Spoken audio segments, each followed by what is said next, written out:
Bike rally সহ কালিয়াগঞ্জ শহরে বিধানসভার ভোট প্রচার করলেন কংগ্রেস প্রার্থী গিরিধারী প্রামাণিক।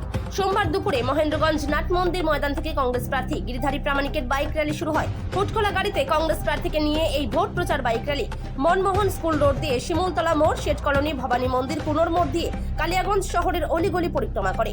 ব্লক ও শহর কংগ্রেস সভাপতি সুজিত দত্ত এবং তুলসী জয়সওয়াল, জপেন দেব শর্মা, সৌম্য দত্ত সহ প্রচুর কংগ্রেস কর্মী সমর্থক ভোট প্রচার বাইক র্যালিতে অংশগ্রহণ করেছিল। কালিয়াগঞ্জ থেকে অনুজ জয়সওয়ালের রিপোর্ট, বিগ নিউজ বাংলা। কালিয়াগঞ্জের শহরে আমাদের মহামিছিল একটা বাইক র্যালি চলছে।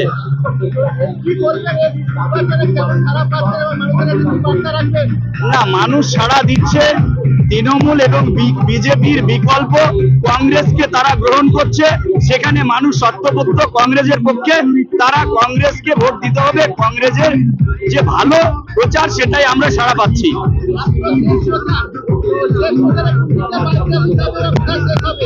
আমাদের শিমলতলা দিয়ে কালীবাড়ি হয়ে বিবেকানন্দ মোড় এবং হয়ে সমস্ত কালিয়াগঞ্জটা পরিক্রমা করে তবে আমাদের মিছিল আজকে শেষ হবে।